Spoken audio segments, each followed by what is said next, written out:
6 round तक, उसको मैं मेकअप कर दूंगा। वो उसका 10 राउंड का बाद उनका बहुत खड़ा होना मुश्किल हो गया। मालदा मुर्शिदाबाद में देखिए पूरा जो ट्रेंड है एंटी इनकम्बेंसी साथ साथ हिंदू पोलराइजेशन, इनिशियली हम लोग देख लिया Hindus are consolidated in favor of Lotus. It's a very good signal for us. In Nandigram, I had in first round more than 3,000 votes. Only 14 booth counted. And मेरा जो internal calculation था 1,000-1,100 vote में lead होना था, उसमें मैं 3 गुना lead में चल रहा हूँ। मुर्शिदाबाद मालदा में भी देख रहे दादा, बीजेपी को बढ़त मिल रही है, कई सीटों पे टीएमसी पीछे चल रही है उन इलाकों में भी जहाँ पे मुस्लिम बहुल क्षेत्र ज्यादा है। वोट का बंटवारा हुआ, वोट बाइफर्केशन हुआ है, खास करके मालदा मुर्शिदाबाद उत्तर दिनाजपुर में बाइफर्केशन हुआ है। और जो साउथ बंगाल और कुछ बिहार जो मुस्लिम ज्यादा टीएमसी को दे रहा है इनिशियली, लेकिन जिस तरीके से 90-95% हुआ था उनका 21 में 24 में, उस तरीके से कंसोलिडेशन क्रैक है। ईवीएम पे आरोप लगाना शुरू हो गया है टीएमसी की तरफ से, कई लोग आरोप झूठा बात छोड़िए। I will speak after 11 AM. It's good. What message would you like to give to the counting agents? Yes. Counting agents को क्या मैसेज देना चाहेंगे अभी की? धैर्य रखना चाहिए, ये कुछ नहीं है, ये सभी इनिशियल ट्रेंड है। बहुत आगे जाना है। पूरा इतना सब माने कूल एंड काम। In Nandigram you're leading by 3,000 votes in the first round. Yes, yes. 3,500 vote है। 3,500 वोट। दादा क्लीन स्वीप ये मेरा आंकड़ा है ना, वहाँ 5 मुसलमान बूथ था आउट ऑफ 14 जो काउंट हुआ। मुसलमान बूथ में भी टीएमसी को हालत खराब कर दिया नंदीग्राम।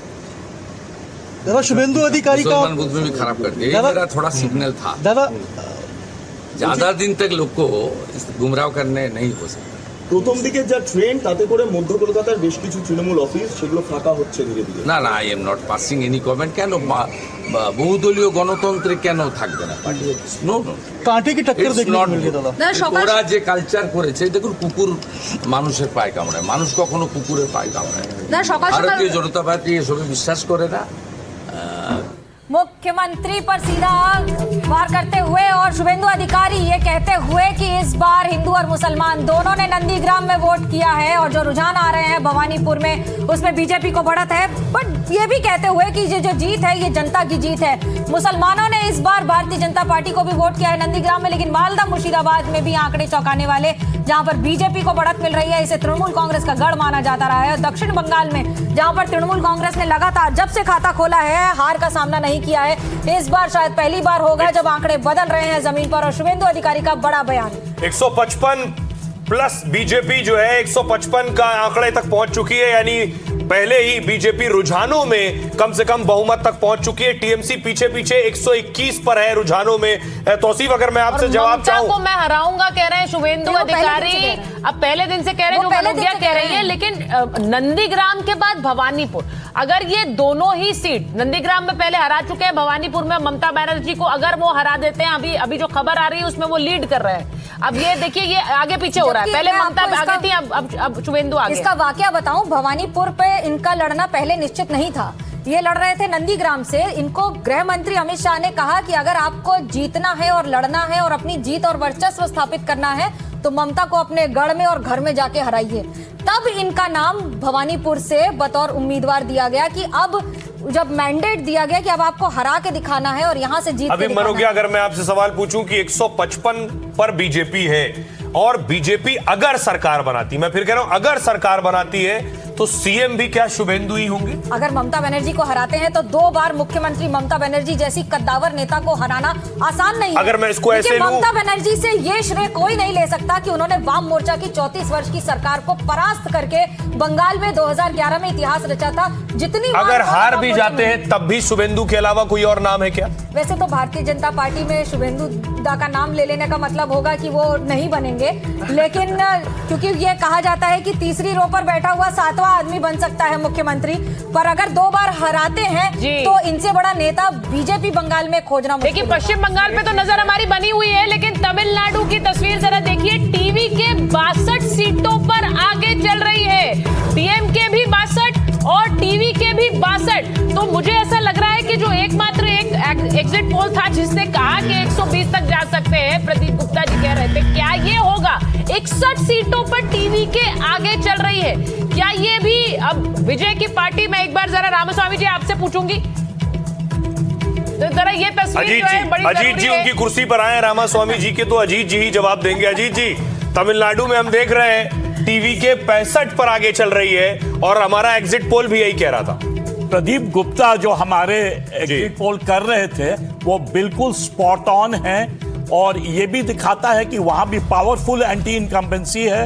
एंटी इनकम्बेंसी सर, इस वक्त लीड कर रही है टीवी के, जो आंकड़े हमारी स्क्रीन पर हमारे दर्शक देखेंगे, सबसे आगे टीवी के, यानी डीएमके प्लस 60 है, टीवी के 65 है। तो क्या ये बड़ा उलटफेर तमिलनाडु की राजनीति में होने वाला है? टीवी के 66 हो गया जैसे जैसे हम बात कर रहे हैं। इसका मतलब ये है कि रूलिंग पार्टी से इस वक्त ज्यादा रुझान में टीवी के आगे नजर आ रही है, 66 पर आगे है। और क्या विजय वो उलटफेर तमिलनाडु की राजनीति में कर पाएंगे जो अभी तक इतने सालों में नहीं हुआ? डीएमके, एआईएडीएमके एक बड़ी स्पेस क्या विजय अपने लिए और अपनी पार्टी के लिए हासिल कर रहे हैं? 66 पर लीड कर रहे हैं। सुचारिता, उस स्थिति में अगर ये ऐसा हो गया तो पश्चिम बंगाल से ज्यादा बात लोग तमिलनाडु की करने लगेंगे। बेशक बीजेपी लीड ले रही है 159 सीटों के साथ। सही बात है, क्योंकि इस वक्त हम सिर्फ विजय को उन सीटों के लिए नहीं देख रहे हैं, वो इस वक्त लीड कर रहे हैं ट्रेंड्स में, यानी सबसे आगे चलने वाली पार्टी टीवी के इस वक्त तमिलनाडु की राजनीति में नजर आ रही है। हम बार बार कहते हैं जो द्रविडियन पॉलिटिक्स, तमिलनाडु की जो पॉलिटिक्स है,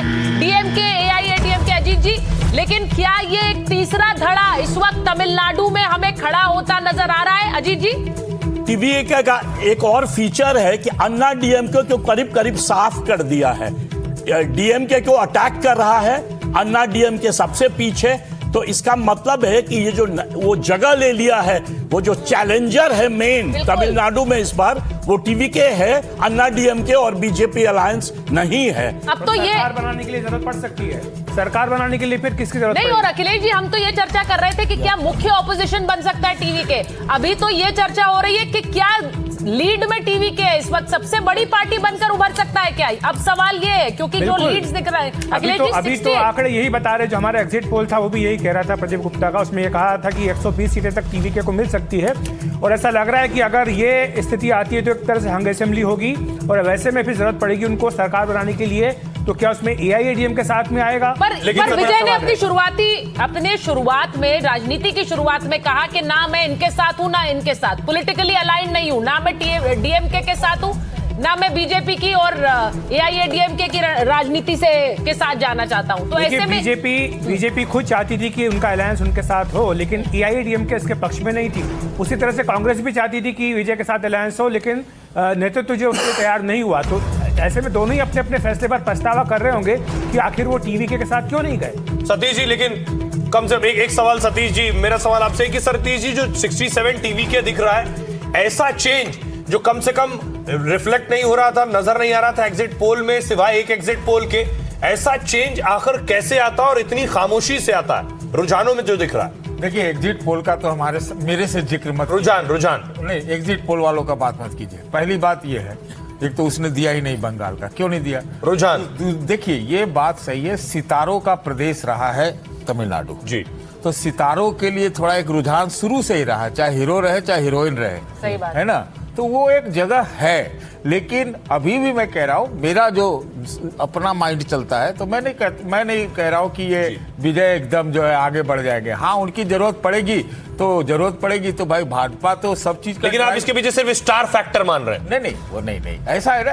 एंटी इनकम्बेंसी भी रहता है। एआईडीएमके में उतना ताकत नहीं थी, एक नया सितारा, उसको वोट मिल सकता है और भाजपा फिर कुंजी घुमा देगी, तो उसको छोड़ के एआईडीएमके और विजय, बीजेपी सब एक साथ भी हो सकते हैं। और इसके लिए बहुत बड़ा एक कारण ये भी माना जा रहा था कि जो महिला वोटर है, खास करके तमिलनाडु में, विजय का एक बहुत बड़ा फैन बेस है, बहुत बड़ा फैन बेस है, और उसके बाद वो महिला वोटर विजय के साथ जा सकती है। तो ये बड़ा उलटफेर एक तरफ तमिलनाडु में होता दिख रहा है। वापस एक बार पश्चिम बंगाल पे आ रही हूँ, 159 बीजेपी की लीड इस वक्त नजर आ रही है और टीएमसी 117 सीटों पर लीड कर रही है। यानी कि अब अगर इन रुझानों को आप नतीजों की तरह समझें, नतीजों में अगर ये रुझान तब्दील होते हैं तो बीजेपी की सरकार बनती नजर आती है।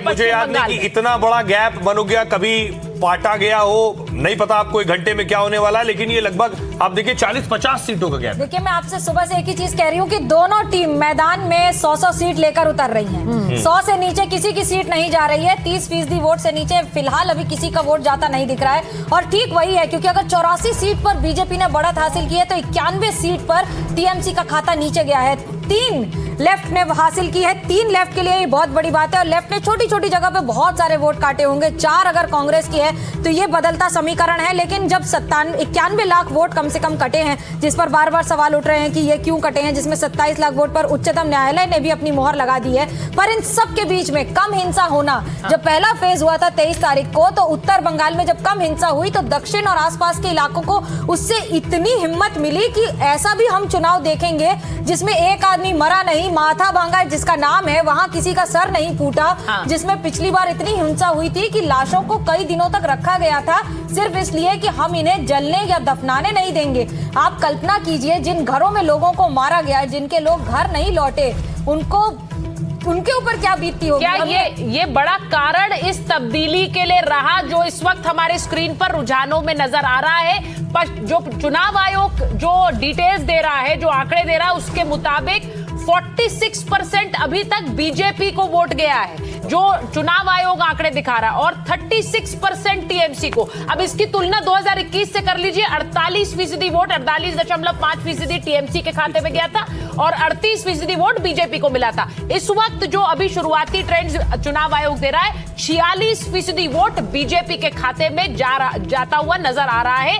अभी शुरुआती ट्रेंड्स है और ये इलेक्शन कमीशन का डेटा है जिसके बारे में मैं आपको बता रही हूं। और वेस्ट बंगाल में चुनाव आयोग 8 सीटों पर बीजेपी को बढ़त दिखा रहा है और टीएमसी को 2 सीटों पर बढ़त दिखा रहा है। इलेक्शन कमीशन की वेबसाइट पर जो डेटा आ रहा है उसके हिसाब से बीजेपी टीएमसी के मुकाबले 6 सीट आगे, यानी 8 पर आगे, और टीएमसी 2 सीटों पर आगे चल रही है। और आपकी स्क्रीन पर जो आप देख रहे हैं 158 सीट्स पर बीजेपी आगे चल रही है। ग्राउंड पर जो एनडीटीवी के रिपोर्टर्स मौजूद हैं, जो टीम मौजूद है, उनके जरिए जो आंकड़े आप तक आ रहे हैं उस पर बीजेपी 158 पर आगे है, टीएमसी 119 पर आगे चल रही है। दूसरी तरफ आप असम में देखिए 85 सीट पर बीजेपी आगे है। और कुछ कहना चाह रही है? ये बड़ी बात है। देखिए टीएमसी की शशि पांजा आगे चल रही है। ये वो इलाका है जहां प्रधानमंत्री नरेंद्र मोदी ने अपना रोड शो किया था, लेकिन खड़गपुर सदर से दिलीप घोष आगे हैं। थोड़ी देर पहले जुड़े थे तो कह रहे थे मुझे नहीं पता मैं आगे हूं कि पीछे।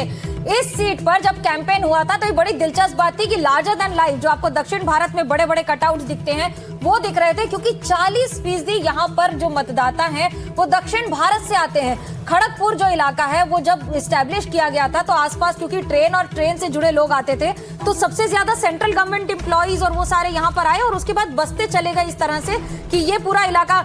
और ये अब आपको दिखा रहे हैं हम कौन किससे वोट से आगे है। ये सबसे महीन जानकारी आपको सिर्फ एनडीटीवी इंडिया पर मिलेगी।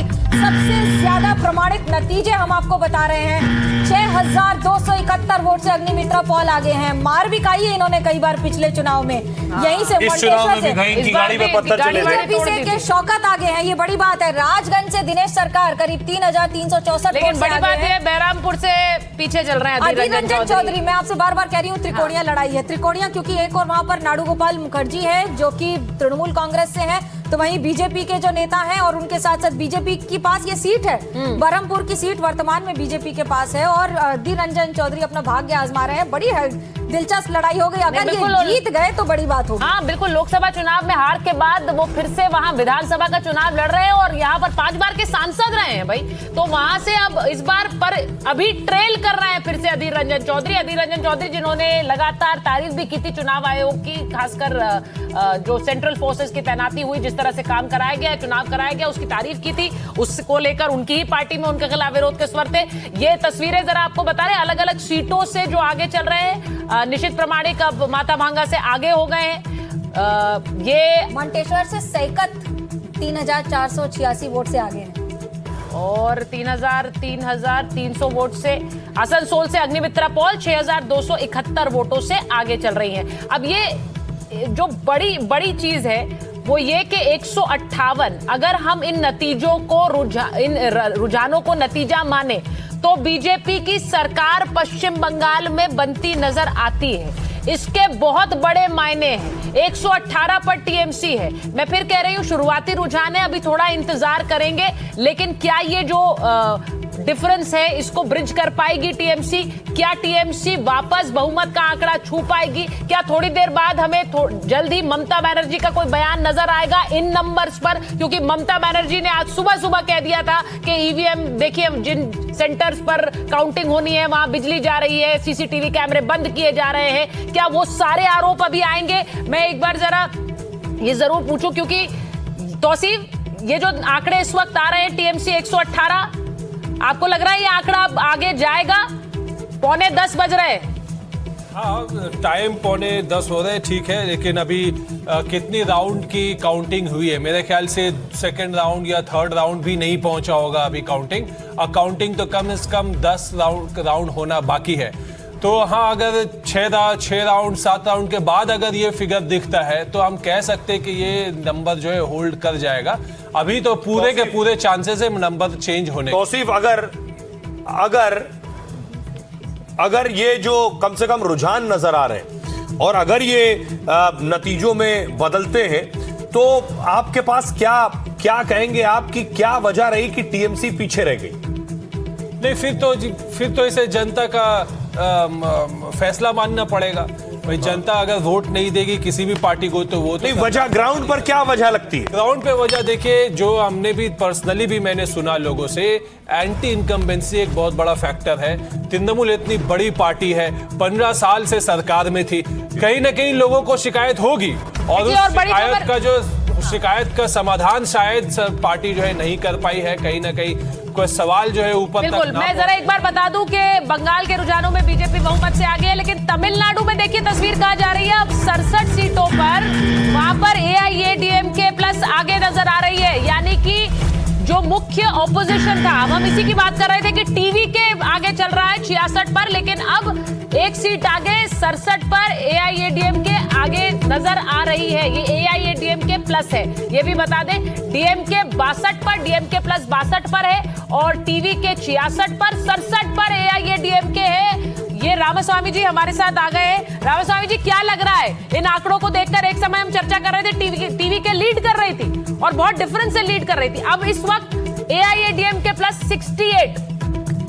देखो, मैं शुरू से बोल रहा हूँ एंटी इनकम्बेंसी रियलिटी है। हाँ। वो बाकी मान रहे थे, बट अभी आपको दिखाई दे रहा है कि एंटी इनकम्बेंसी जरूर है। और इसमें आपको ये भी देखना है कि स्टालिन जो चीफ मिनिस्टर है और deputy chief minister Udhayanidhi Stalin दोनों ट्रेल कर रहे हैं। सो उसका ये मुताबिक है कि दोनों city, urban area, educated constituents जिनके पास स्मार्टफोन है, वो सारा ये देख रहे हैं कि ये ठीक से गवर्नेंस नहीं किए या हमारे लिए सही लीडर्स नहीं है। एक बात है, और दूसरा बात है विजय का फैक्टर असली है, वो भी देखना चाहिए कि Vijay is a political force to be reckoned with. अभी ये इलेक्शन में गवर्नमेंट में आएंगे कि अपोजिशन में रहेंगे पता नहीं, बट उनका जरूर एक ना एक बार तो गवर्नमेंट में आना ही चाहिए, क्योंकि वही आज हमारा पोल। रामास्वामी जी, इस बार ऐसा लग रहा है, एक मिनट आपको रोक रही हूँ, ये ऐसा लग रहा है कि ये त्रिकोणीय मुकाबले में वोट सारे बट गए हैं, और अगर ऐसी स्थिति विधानसभा की होगी नतीजों में, तो फिर क्या लग रहा है आपको रामास्वामी जी, सरकार कैसे बनेगी? सरकार बन सकती है, क्योंकि विजय और एआईएडीएमके दोनों एक तरह के आइडियोलॉजी में संबंध है, और ये इवन कैंपेन ट्रेल में एक दूसरे की तरफ कुछ गलत नहीं बोले हैं, सो सपोर्ट भी किए हैं। और करूर में जो इंसिडेंट हुआ उस टाइम भी एडप्पाडी पळनिस्वामी एडीएम का अध्यक्ष, वो सपोर्ट कर रहे थे विजय को और क्वेश्चन कर रहे थे गवर्नमेंट का कैंपेन को। सो इसीलिए मुझे ये लग रहा है कि एडीएमके और विजय एक साथ आ सकते हैं, और भाजपा बाहर से भी सपोर्ट दे सकता है, तो उनका गवर्नमेंट आ सकता है। सो वैसे भी एनडीए का सरकारी फाइनली बनेगा। जी, हम अपने यूपी, एमपी, बिहार वाले दर्शकों के लिए बता दें कि आप देखिए तमिलनाडु की जो सिचुएशन है, तमिलनाडु में स्टालिन की पार्टी है डीएमके, बीजेपी गठबंधन एआईएडीएमके, और जो आप देख रहे हैं टीवी के, ये एक्टर विजय की पार्टी है। रामास्वामी जी, हम बात कर रहे थे कि शायद पश्चिम बंगाल पर ही बात करेंगे, लेकिन सबसे ज्यादा तमिलनाडु चौंक आ रहा है। मेरा सवाल आपसे है कि आप एंटी इनकम्बेंसी की बात कर रहे हैं, जो तमिलनाडु का वोटर है वो एंटी इनकम्बेंसी में एआईएडीएमके से ज्यादा, उससे कम नहीं, वो टीवीके की तरफ शिफ्ट हो रहा है। आपको ये फर्क देखना चाहिए कि अभी लीड जहां से आ रहा है, सारा अर्बन एरियाज में टीवीके का लीड आ रहा है, बट रूरल एरिया में एआईएडीएमके का लीड आ रहा है। सो एआईएडीएमके रूरल एरिया में ज्यादा काम किया है, और उनका असर वहां पे पड़ता है, और स्मार्टफोन का यूज ज्यादा अर्बन एरिया पे है, सो वहां पे एक्टर विजय, उनका करिश्मा का काम ज्यादा। लेकिन अब स्मार्टफोन तो यहाँ बांदा बदायूं छोटे छोटे गांव में भी है सर, वहां भी स्मार्टफोन सबके पास होंगे सर।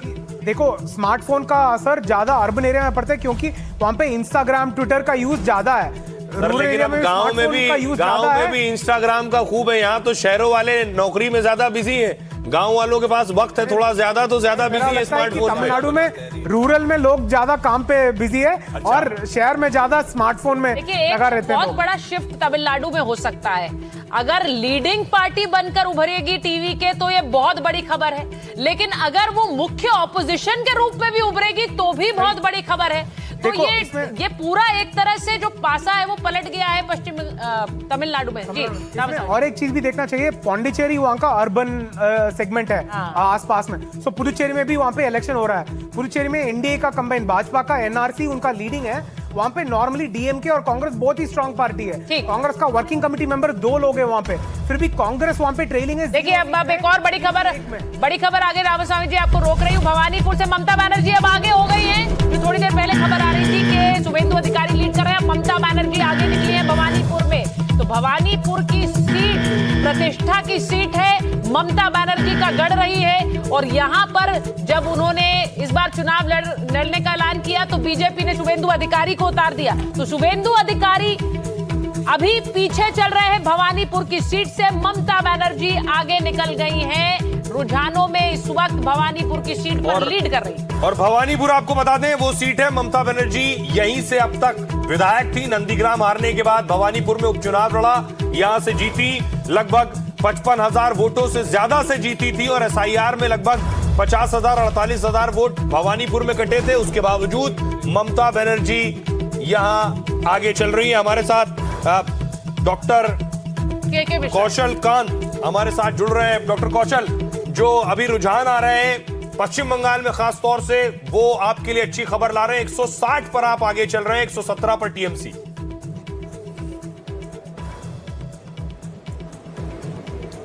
160 पर बीजेपी, जो आपके आंकड़े दिखा रहे हैं। और मुझे लगता है कि यहाँ पर जो बात होती है एंटी इनकम्बेंसी की, ममता बंगाल में तो केवल 3-4 फैक्टर ही थे। एक ममता थी, दूसरी महिला थी, तीसरा मुसलमान थे, चौथा मोदी जी थे। इन्हीं फैक्टर्स के ऊपर सारा डिसीजन हुआ है।